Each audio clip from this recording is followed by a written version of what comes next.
இந்த துளாராசிக்காரர்கள் எதிரியை கையாளுறதுல சும்மா கெட்டிக்காரர்கள். அப்படியே தோல்ல தட்டி கொடுத்த, அப்படியா எதிரியா, சரி சரி பாத்துக்கலாம் பாத்துக்கலாம் அப்படின்னு சொல்லியே எதிரியை காலி பண்றதுல ரொம்ப திறமையான ஆட்கள் துலாம் ராசிக்காரர்கள். ஒரு துலாம் ராசிக்காரர்கள் ஒரு வீட்டுல இருக்கிறாங்க அப்படின்னா, தாம் பெத்த பிள்ளையாவே இருந்தாலும் தப்புனா தட்டி கேட்கிற குணம் கொண்ட துலாம் ராசிக்காரர்கள். ஒரு நீதிபதி இருக்கிற மரண தண்டனை தப்புனா மரண தண்டனை, தூக்கு தண்டனைங்கிறத ஃபைனலா சொல்றதுக்கு ஒரு துணிவு வேணும் இல்லையா? அப்படிப்பட்ட ஒரு துணிவு இயற்கையிலேயே துலாம் ராசிக்கு அமர்ந்து விடுகிறது. தொழில் செய்யற இடத்துல எல்லாத்தையும் கத்து கொடுத்துவிட்டு அந்த கத்துக்கிட்டவர்கள் முதலாளியாகவும் அவர்களிடத்திலே இவர்கள் பணிபுரிய வேண்டிய நிர்பந்தத்தையும் துலாம் ராசிக்காரர்கள் சந்தித்து அவர்கள் இவர்களுக்கு எதிரியாக மாறுகிறார்கள். வேலையாட்கள், நம்பிய ஆட்கள், உன்னை கத்து கொடுத்த ஆட்கள், உங்கள்ட்ட இருந்து உன்னை கத்துக்கிட்ட ஆட்கள் உங்களுக்கு எதிரியா மாறி போயிடுறாங்கல்ல.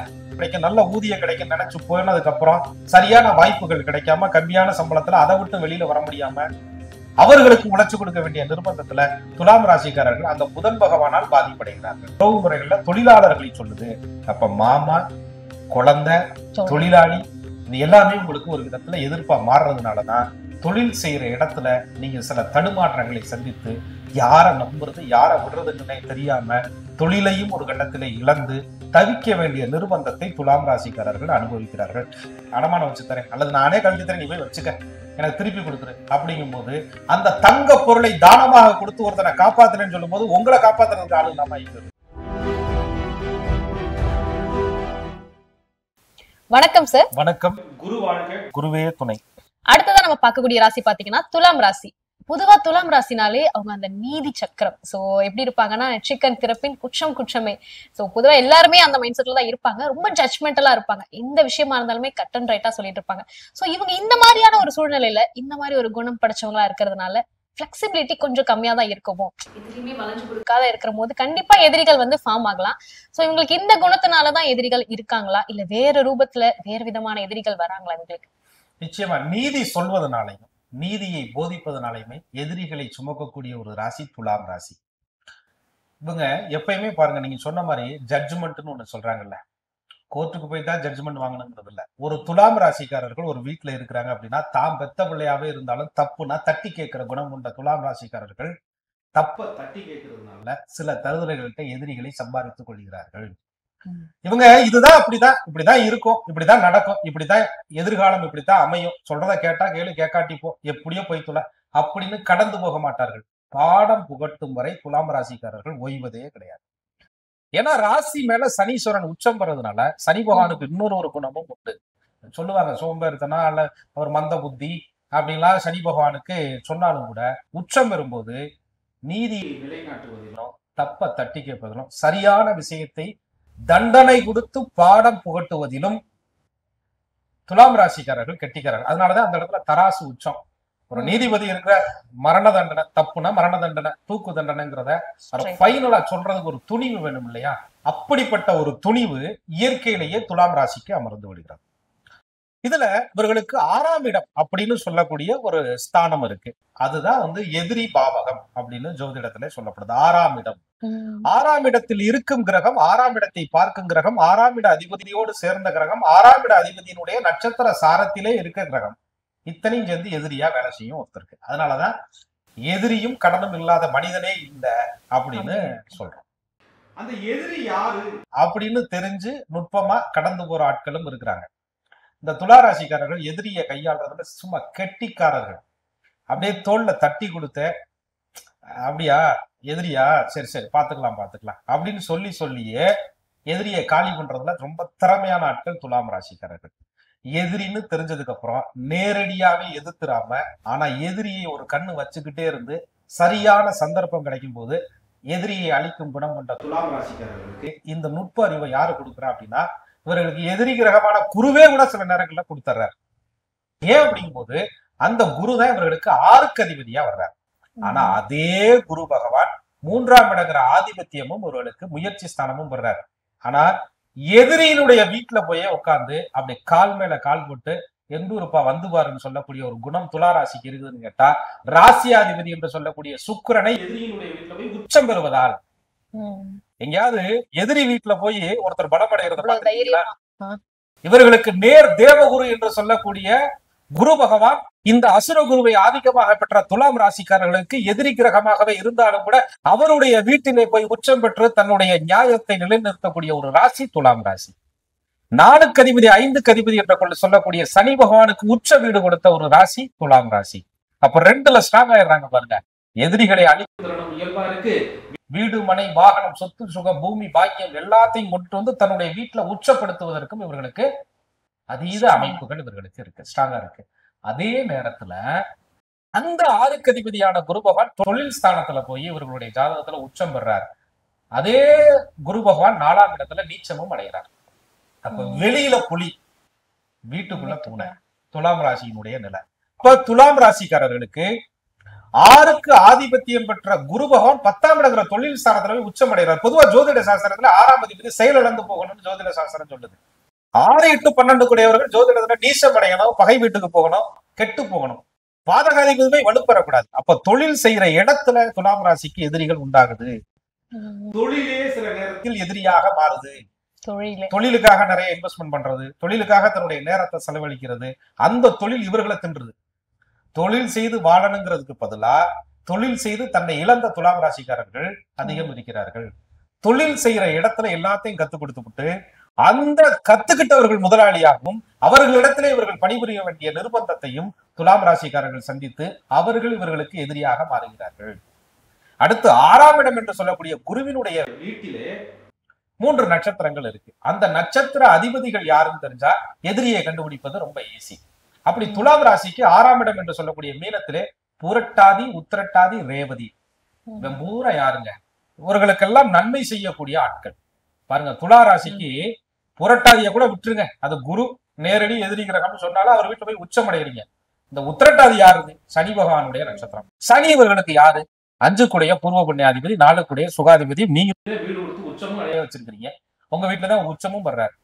அப்ப நீங்க வேலையாட்கள், நம்பிய ஆட்கள், உன்னை கத்து கொடுத்த ஆட்கள், உங்கள்கிட்ட இருந்து உன்னை கத்துக்கிட்ட ஆட்கள் உங்களுக்கு எதிரியா மாறி போயிடுறாங்கல்ல. சுகத்தை கொடுக்கக்கூடிய இடத்துல பிரச்சனைகள், வீட்டுல பிரச்சனை, குழந்தைகளால் பிரச்சனை, இதெல்லாம் துலாம் ராசி அனுபவிக்க வேண்டிய ஒரு நிர்பந்தத்துக்கு எதிர்ப்புகளாக அந்த 5ஆம் இடங்கிற ஆதிபத்தியமும் அந்த துலாத்துக்கு 5க்குடையவனா சனி பகவான் வர்றதுனால அவருடைய நட்சத்திரம் 6ஆம் இடத்துல இருப்பதால் இவர்கள் இந்த நிலையை அனுபவிக்க வேண்டிய ஒரு நிர்பந்தம். அடுத்து ரேவதி நட்சத்திரம். அவர் யாரு? துலா ராசிக்கு பாக்யாதிபதினு வர்றாரு. அவரே விரையாதிபதியாகவும் வர்றாரு. பாக்கியத்துல விரயஸ்தானம். அப்ப என்ன சொல்றாங்க? நீங்க புகழ் அடைய போகும்போது எதிரிக்கு பிடிப்பதில்லை. உங்களுடைய புகழ் அடைந்ததுக்கு அப்புறம் எதிரிகள் உங்களுக்கு தாக்கங்களை அதிகம் கொடுக்குறாங்க. புதன் எழுத்து கிரகம். எங்கேயாவது டாக்குமெண்ட்டை கொடுத்துட்டு, ஒப்பந்தங்களை கொடுத்துட்டு, உனக்கு வேலை செஞ்சு கொடுக்குறேன்னு சொல்லிட்டு அக்ரிமெண்ட்டை போட்டுட்டு, இவ்வளவு நாள் உங்கள்கிட்ட நான் உழைச்சறேன்னு சொல்லிட்டு ஆரம்பத்துல தேனாக மானாக பேசி அந்த இடத்துல போய் நல்ல சம்பளம் கிடைக்கும், நல்ல ஊதியம் கிடைக்கும் நினைச்சு போனதுக்கு அப்புறம் சரியான வாய்ப்புகள் கிடைக்காம கம்மியான சம்பளத்துல அதை விட்டு வெளியில வர முடியாம அவர்களுக்கு உழைச்சு கொடுக்க வேண்டிய நிர்பந்தத்துல துலாம் ராசிக்காரர்கள் அந்த புதன் பகவானால் பாதிப்படைகிறார்கள். புதன் யோகாதிபதியாகவே இருந்தாலும் இவர்களுக்கு விரைய ஆதிபத்தியம் பெறதுனால தன்னுடைய நேரத்தையும் உழைப்பையும் துலாம் ராசிக்காரர்கள் எதிரிட்ட போய் கொடுக்க வேண்டிய ஒரு நிர்பந்தம் இவர்களுக்கு வந்துருது. புதன்னா மாமேங்கிறனா, புதன் உறவு முறைகள்ல மாமனை சொல்லுது, குரு உறவு முறைகள்ல குழந்தையை சொல்லுது, சனி உறவு முறைகள்ல தொழிலாளர்களை சொல்லுது. அப்ப மாமா, குழந்தை, தொழிலாளி இது எல்லாமே உங்களுக்கு ஒரு விதத்துல எதிர்ப்பா மாறுறதுனாலதான் தொழில் செய்யற இடத்துல நீங்க சில தடுமாற்றங்களை சந்தித்து யாரை நம்புறது யாரை விடுறதுன்னு தெரியாம தொழிலையும் ஒரு கட்டத்திலே இழந்து தவிக்க வேண்டிய நிர்பந்தத்தை துலாம் ராசிக்காரர்கள் அனுபவிக்கிறார்கள். பெரிய தனத்தால துலாம் ராசிக்காரர்களுக்கு பிரச்சனை வருது, பணத்தால துலாம் ராசிக்காரர்களுக்கு பிரச்சனை வருது, நகையால துலாம் ராசிக்காரர்களுக்கு பிரச்சனை வருது. தங்கமே இவர்களுக்கு பிரச்சனையாக மாறிவிடுகிறது. தங்கம் போன்று வளர்த்த பிள்ளைகளே இவர்களுக்கு பிரச்சனையாக மாறிவிடுகிறது. பணத்தை கொடுப்பதனால பைனான்ஸ், நிறைய பைனான்ஸ் பிரச்சனை, பைனான்சியர்களால் பிரச்சனை, இதெல்லாம் துலாம் ராசிக்காரர்கள் வாழ்க்கையில் அனுபவிக்கிறது காரணமே அந்த குரு தான். சொல்லி கொடுத்த ஆசிரியர், வாத்தியார் ஒரு இடத்துல உயர் படிப்பு படிக்க போறாங்க, ஒரு மேல் படிப்பு படிக்க போறாங்க, 1க்கு 2 இடத்துல காலேஜ்ல அட்மிஷனை போட்டுட்டு காசை கட்டிவிட்டு போக முடியாம அந்த இடத்துல எதிர்ப்புகள் உருவாகி சரியானபடி இவர்கள் ஏதோ ஒரு சின்ன தப்பு பண்ணதுல அந்த பேப்பரை கிளியர் ஆகாம அந்த டிசியும் வாங்க முடியாம மாட்டிக்கிட்டு இருக்கிற துலாம் ராசிக்காரர்கள் நிறைய இருக்கிறாங்க. அதுக்கெல்லாம் காரணம் அந்த குரு தான். அந்த ராசியில ரேவதி நட்சத்திரம்ங்கிற நட்சத்திரமும் உங்களுக்கு பூரணமா இருக்கிறதுனால இவர்களுக்கு அந்த பிரச்சனை. இதுல இன்னொரு விஷயம் பாருங்க, அந்த மீன ராசிக்குள்ள உத்திரட்டாதி நட்சத்திரமும் ரேவதி நட்சத்திரமும் முழு பலத்தோட இருக்கும். இவர்களுடைய யோகாதிபதியும் பாக்கியாதிபதியுமே எதிரியாக செயல்படும் போது யார் யோகம் செய்வானா, யார் பாக்கியத்தை கொடுப்பானா அவனே எதிரியாக செயல்படும் போது துலாம் ராசிக்காரர்கள் மனதளவுல மிகப்பெரிய கஷ்டத்துக்கு ஆளாகிறார். இப்படிப்பட்ட ஒரு நிலையும் துலாம் ராசிக்கு தான். சரி, இப்ப நீங்க தங்கம், அந்த பணம், இந்த மாதிரி விஷயங்கள் வந்து அவங்களுக்கு எதிரியா மாறுதுன்னு நம்ம சொல்லிட்டு இருக்கோம். சோ அந்த மாதிரி நேரங்கள்ல இப்ப லைஃப்ல ரொம்ப முக்கியமா, ரொம்ப ஹைப்ல இருக்க விஷயம்னாலே இந்த தங்கம், பணம் ரொம்ப இம்பார்ட்டன்டான ஒரு விஷயம். இந்த விஷயத்த துலாம் ராசிக்காரங்க எப்படி கையாளுறது? இதுலயே பிரச்சனை இருக்கும்போது அவங்க எப்படி பார்த்து வாங்குறது, எந்த விஷயத்துல இன்வெஸ்ட் பண்றது? அதாவது எப்படின்னு கேட்டீங்கன்னா, நான் தங்கம் எதிரிங்கிறதுல ஒரு நுட்பம் சொல்றேன் உங்களுக்கு. இப்ப துளாராசிக்காரர்கள் தங்கம் மோதிரம் அணிவது இல்லையா, தங்க செயின் போடுவது இல்லையா அப்படின்லாம் கேட்டா போட்டிருக்காங்க, இல்லைன்னு இல்ல. அவர்களுக்கு வைரம், சுக்கிரன், வெள்ளி தான் ஆதிக்கம். அப்படிங்கறதெல்லாம் தாண்டி தங்கம் என்பது எதிரியாக எப்பொழுது மாறுதுன்னா, நீங்க ஒரு பிள்ளைய கல்யாணம் பண்ணி கொடுக்குறீங்க, ஒரு தங்க நகை போட்டு கொடுக்குறீங்க, உங்க சக்திக்கு தகுந்தவாறு போட்டு கொடுக்குறீங்க. அங்க போய் சரியா வாழல, ரிட்டர்ன் வந்துடணும், எல்லாமே ரிட்டர்ன் வரணும். அதை வாங்குவதிலே பிரச்சனை. அந்த வரதட்சணைங்கிற மாதிரி கொடுத்துட்டு அதை வாங்குவதிலே பிரச்சனை. தங்கத்தை ஒருவருக்கு கஷ்டப்படுறாங்க, சரி என்கிட்ட ஒரு 3 பவுன் செயின் தாயா இருக்கு, அடமானம் வச்சு தரேன், அல்லது நானே கழட்டி தரேன், நீ போய் வச்சுக்க, எனக்கு திருப்பி கொடுத்துரு அப்படிங்கும் போது அந்த தங்க பொருளை தானமாக கொடுத்து ஒருத்தனை காப்பாத்துறேன்னு சொல்லும் போது உங்களை காப்பாத்துறதுக்கு ஆள் இல்லாம ஆகி போயிருது பிரச்சனை. நீங்க தங்கத்தை வந்து எங்கெல்லாம் கொடுக்கிறீர்களோ, யாரிடம் கொடுக்கிறீர்களோ இந்த இடத்திலே உங்களுக்கு பிரச்சனை வருதுங்கிறதா இதனுடைய நுட்பம். பணத்தை கையாளுங்க அப்படின்னு சொல்லும் போது இந்த துலாம் ராசிக்காரர்களுக்கு குரு பகவான் தான் தனக்காரகன்னு ஜோதிட சாஸ்திரத்துல சொல்லுது. 2ஆம் இடங்கிற தனஸ்தானாதிபதி செவ்வாய்னு சொல்லுது. ஆனா இது ரெண்டுமே இது சரத்திற்கு பாதகமா வந்து நிக்கிறதுனால இவர்கள் பணம் கொடுக்கல் வாங்கல் விஷயத்துல ஜாமீன் கையெழுத்து போடும்போது, ஏன்னா புதனுடைய நட்சத்திரமா இங்க இருக்கிறதுனால கையெழுத்துன்னு ஒண்ணு வரும்போது அந்த பணத்தை கையாளும் போது இவர்களுக்கு பிரச்சனை வந்துருதுங்கிறதா இதனுடைய நுட்பம். ஆகையினால நீங்க தங்க பொருள்களை கொடுக்கும் போதும் சரி, தங்க பொருளை ஒருத்தர்கிட்ட வாங்கி பாதுகாத்து வைத்து கொடுக்க போகும்போதும் சரி, மிக மிக கவனமாக துலாம் ராசிக்காரர்கள் இருக்க வேண்டும். அதனால் எதிர்ப்புகளும் ஏமாற்றங்களும் நீங்கள் சந்திப்பது என்பது உறுதி. அப்புறம் நம்ம இன்னொரு விஷயம் நம்ம சொல்லிட்டு படிப்பு சார்ந்தத்துல வந்து இப்ப நம்ம டிசி வாங்குறதா இருக்கட்டும், ஒரு ஸ்கூல்ல சேர்க்கும் போது இருக்கக்கூடிய பிரச்சனையா இருக்கட்டும், இந்த படிப்பு ரிலேட்டடா நிறைய ப்ராப்ளம்ஸ் எல்லாம் ஃபேஸ் பண்ணிட்டு இருக்காங்க துலா ராசிக்காரங்க. படிப்புன்றது எல்லார் லைஃப்லயுமே இப்ப இருக்கக்கூடிய விஷயமா மாறிட்டு இருக்கு. இப்போ இருக்க ஜென்ரேஷன்ல படிக்காதவங்களே இல்ல. அப்ப அந்த விஷயத்துலயே அவங்க பிரச்சனையை வந்து ஃபேஸ் பண்றாங்கன்ற போது முன்னாடியே அதை வந்து அவங்க தீவிரமா விசாரிக்கணுமா? இந்த ஸ்கூல்ல இருக்கட்டும், காலேஜா இருக்கட்டும், அவங்க லைஃப்ல எந்த ஒரு கோர்ஸா இருக்கட்டும், இன்ஸ்டிடியூட்ல எல்லாம் இப்ப நிறைய விஷயங்கள் அதுல எல்லாத்தையும் அவங்க விசாரிச்சுட்டு போயிட்டாங்கன்னா அந்த எதிரிகள் எல்லாம் இல்லாம போகுமா? அப்படி அதாவது இவங்க வந்து எப்படி நீங்க ஒரு இன்ஸ்டிடியூட்டை விசாரிக்கிறீங்க, நல்ல கல்வி ஸ்தானம், நிறைய அவார்ட்ஸ் வாங்கியிருக்கு, நிறைய நல்ல ப்ரொமோஷன் இருக்கு அப்படின்னு நினைச்சுதான் போறாங்க. இவர்களுக்கு எங்க பிரச்சனை வருதுன்னா, சொல்லி கொடுக்கக்கூடிய குருமார்களால் பிரச்சனை வருது. இப்ப ஒரு சின்ன குழந்தை இருக்கு, ஒரு துலா ராசியில இருக்கு, அது ஒரு மாதிரி எனக்கு வாத்தியார் அடிக்கிறாரு, ஒரு மாதிரி நடந்துக்கிறாரு அப்படின்னு சொன்னா வீட்டுல இருக்கிறவங்க அதை கவனித்து உடனடியாக இடமாற்றம் செய்து விட வேண்டும். அல்லது என்னை வந்து வச்சு பிடிக்கல, என்னை மட்டம் தட்டுறாங்க, இன்சல்ட் பண்றாங்க, என்னை வந்து சரியா அவங்க வந்து கேர் பண்ணல அப்படின்னு ஒரு துலா ராசிக்காரர்கள் சொன்னாங்கன்னா அந்த இடத்திலே அவர்கள் அதை போட்டு ப்ரெஷர் பண்ணி, நீ அங்கேதானே இந்த ஸ்கூல்ல படிச்சாதான் உனக்கு வந்து சூப்பரா இருக்கு, எனக்கு கௌரவம் நினைச்செல்லாம் திணிக்க கூடாது. துலாம் ராசி குழந்தை மனதளவிலே எதிரிகளால் தொந்தரவுக்கு ஆளாகும். சரி, ஒரு நல்ல ஸ்டேஜ்ல இருக்கிறாங்க, உயர்கல்வி படிக்கிறதுக்கு அடுத்தடுத்த நிலைகளுக்கு போறாங்க அப்படின்னு சொன்னா துலாம் ராசிக்காரர்களுக்கு அந்த இடத்துல அந்த படிப்பை பூர்த்தி அடைய போகும்போது சில பிரச்சனைகள் வரும். இப்ப அந்த இடத்துல இவங்க ஃபேஸ் பண்ணி வர்றதுக்கு சில வழிபாடுகள், தான தர்மங்கள்லாம் இருக்கு, செஞ்சாங்கன்னா குருவினுடைய பாதிப்புல இருந்து வெளியில வரலாம். ரொம்ப அழகா சொன்னீங்க சார். இந்த மாதிரி வழிபாடுகள் செய்யும் போது அந்த தாக்கம் எல்லாமே நமக்கு குறையும், எதிரிகளுடைய அந்த பாதிப்புமே நமக்கு குறையலாம். சோ படிப்பா இருக்கட்டும், தங்கமா இருக்கட்டும், ஒரு விஷயம் இன்வெஸ்ட் பண்றதா இருக்கட்டும், இது எல்லா ரூபத்திலுமே எதிரிகள் ஃபார்ம் ஆயிட்டு இருக்காங்க.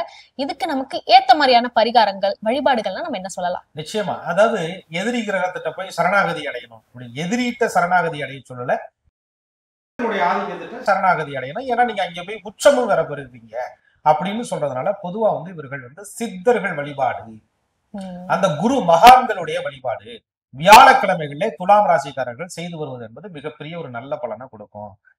உங்கள் ராசிக்கு பாக்கியாதிபதினு சொல்லக்கூடிய புதனுடைய நட்சத்திரம் ரேவதி நட்சத்திரமும் முழுமையாக இருப்பதால் அது ஒரு நீர் ராசி மீனம் அப்படின்னு சொல்றதுனால அந்த நீங்க வந்து கடலிலே போய் குளித்து விட்டு நீங்க வந்து திருச்செந்தூர் முருகனை வழிபாடு செய்யும் போது எதிரிகளுடைய பாதிப்புகளில் இருந்து துலாம் ராசிக்காரர்கள் வெளியிலே வருவார்கள். ஏன்னா 2 கிரகம் எதிரியா மாறுது. அப்ப அந்த 2 கிரகத்தினுடைய தாக்கத்துல இருந்து நீங்க வெளியில வரணும். ஒண்ணு 2க்குடைய குடும்ப ஸ்தானாதிபதி செவ்வாய், இன்னொன்னு முயற்சி 6க்குடைய ரோகாதிபதி குரு. இந்த குருவும் செவ்வாயும் ஆதிக்கம் நிறைந்த ஸ்தலம் திருச்செந்தூர். மீனம் என்பது கடல் ராசியா உங்களுக்கு வர்றதுனால நீங்க போய் அங்க வழிபாடு பண்ணும்போது மிகப்பெரிய நல்ல பலன்கள் துலாம் ராசிக்காரர்களுக்கு கிடைக்குது. அந்த துலாம் ராசிக்காரர்கள் சக்கரத்தாழ்வாரினுடைய மந்திரங்களை தினசரி சொல்லி வர, சுக்கிரனுடைய அம்சம் இல்லையா, ம். அந்த சக்கரத்தாழ்வாரை மானசீகமாக வழிபாடு செய்து வர மிகப்பெரிய நன்மையான பலன்கள் இவர்களுக்கு கிடைக்குது. ஒவ்வொரு துலாம் ராசிக்காரர்களுடைய வீட்டிலும் கண்டிப்பா சுதர்சன சக்கரம் வைத்து வழிபாடு செய்ய எதிரிகளுடைய தாக்கத்தில் இருந்து வெளியிலே வருவது துலாம் ராசிக்காரருக்கு துல்லிய பலனை கொடுக்கும். எப்பேற்பட்ட எதிர்ப்புகளையும் தவிடுபடியாக்கும் சுதர்சன சக்கரம். இன்னைக்கு பூஜை பொருட்கள் கடையிலே சுதர்சன சக்கரம் கொடுங்கன்னா கொடுப்பாங்க. கண்டிப்பா. அதுக்கு நிறைய ஐதீகம் இருக்கா அப்படின்னு கேட்டா, பரம்பொருளை சரணாகதி அடைவதே மிகப்பெரிய ஐதீகம். உங்களுடைய சக்கரத்தாழ்வாருடைய மந்திரங்களை சொல்லி ஏதோ ஒரு கற்கண்டோ ஒரு கிஸ்மிஸ் பழமோ அதுல வச்சு வழிபாடு செய்து, வெள்ளி செவ்வாய்க்கு சாம்பிராணி தூபங்கள் காட்டி, நெய் தீபங்கள் ஏற்றி வழிபாடு செய்து சக்கரத்தாழ்வார மானசீகமாக துலாம் ராசிக்காரர்கள் நினைத்தார்கள் என்றாலே எதிரிகள் அழிந்து. நம்மளோட துலா ராசிக்கு என்ன மாதிரியான பிரச்சனைகள் வரும், எதிரிகள் எப்படி எல்லாம் வராங்க, எதுலலாம் ரொம்ப சேஃபா இருக்கணும்னு சொன்னோம். அதுக்கேத்த பரிகாரமே ரொம்ப அழகா என்னென்ன விஷயங்களை வீட்டுல வச்சு பண்றதுக்கு ரொம்ப சிம்பிளா அழகா சொல்லியிருக்கோம் சார். நன்றி சார். நன்றி. குரு வாழ்க, குருவே துணை.